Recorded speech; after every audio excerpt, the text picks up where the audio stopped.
there is the category of problems in life, and it ain't going anywhere. And so the question is, can you deal with the whole category at the same time?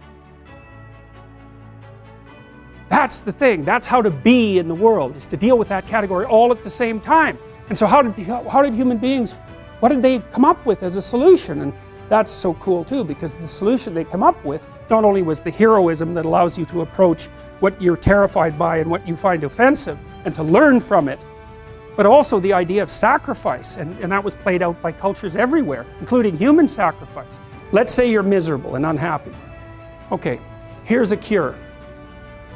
Find what's valuable and let it go. So we could say, well, maybe it's a relationship that you have. Maybe it's a relationship with your parents, right? And the relationship is pathological, but you're locked into it, you value it, and no wonder, because it's a relationship with your parents. And you're suffering terribly because of it. Well, what do? Maybe you let it go. It's a sacrifice. And the idea is that, well, that'll clear the future for you. Well, very frequently when people are suffering terribly, not always, because sometimes you just suffer stupidly, blindly, and without recourse, you know. You get cancer and then you die. So we have no idea how to deal with that. But sometimes the reason that you're suffering is because you just won't let go of the thing that's biting you.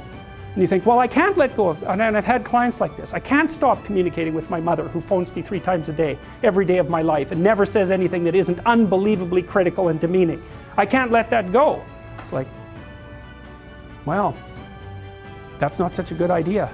The funny thing too, often when people let something like that go, it goes away, sorts itself out, and then comes back. So they don't even end up losing it. But unless they're willing to let it go, to sacrifice it, they make no headway whatsoever.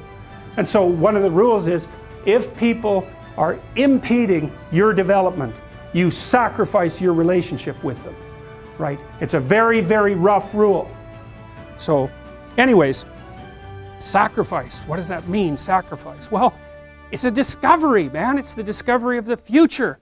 It's like the future is actually the place where there is threat, and it's always going to be there. So what do? You make sacrifices in the present so that the future is better.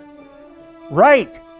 Everyone does that. That's what you're doing right now. That's what you're doing here. That's what your parents are doing when they pay money to send you to university. They think, you can bargain with reality. It's amazing. You can bargain with reality. You can forestall gratification now. And it'll pay off at a place and time that doesn't even exist yet. It's like, who would have believed that? It's like, that's a miracle that that occurs. And it's not like people just figured that out overnight. You know, we were chimps, for Christ's sake. Like, how are we going to come up with an idea like that? Well, it's like, well, we thought about it for 7 million years. And, you know, we got to the point where we could kind of act it out. But we didn't know what we were doing. But it was it emerged as like a dream. It was, so the terror of the future is a dream. And the solution to the terror, the dream of the terror of the future, is another dream. And it comes out in mythology and in fantasy and in drama, where you act out the sacrifice. And then it's a step on the way to full understanding. So we can say sacrifice now instead of doing it, you know, although we still do it. It's just not concretized like it used to be. We do it abstractly. And we all have faith that it will work.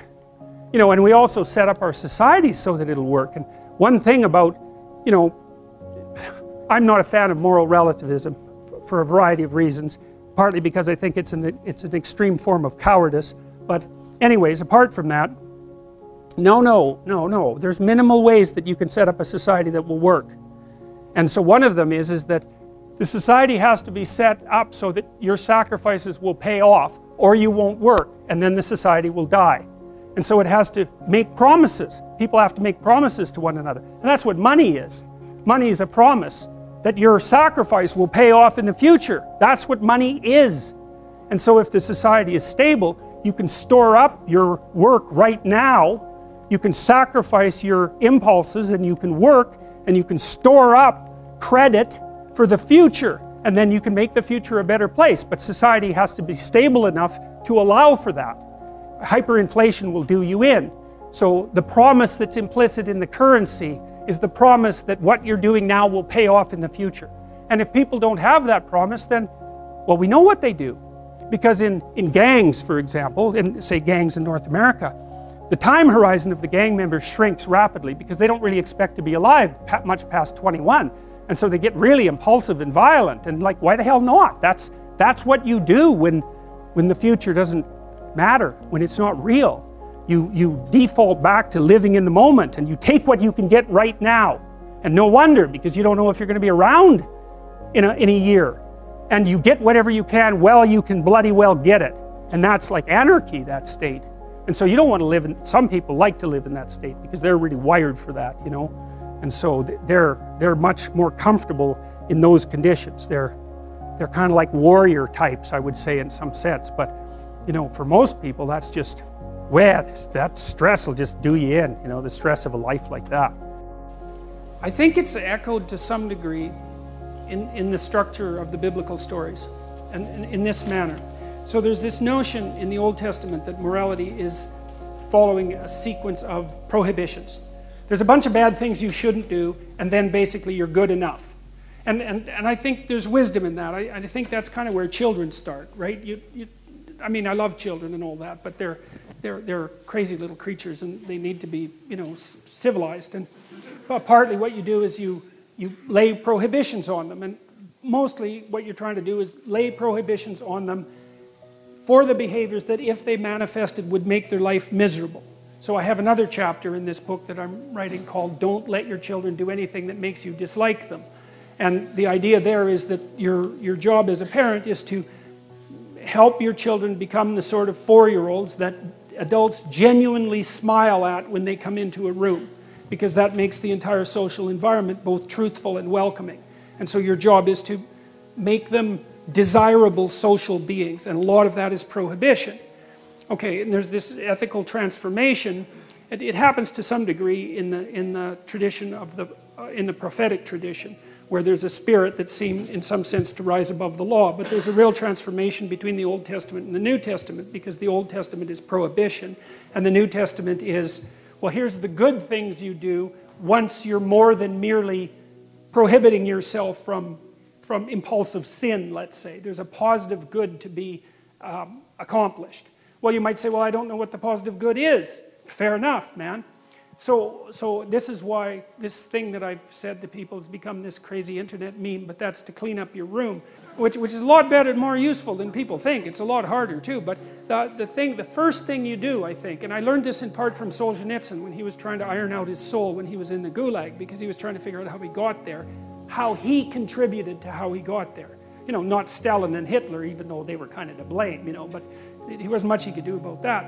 I think what you have to do, and this is part of humility, is you have to look around you within your sphere of influence, like the direct sphere of influence, and fix the things that announce themselves as in need of repair. And those are often small things, you know, and they can be like your room. Put it in order, because the thing is, it isn't exactly so important that your room is in order, although it is.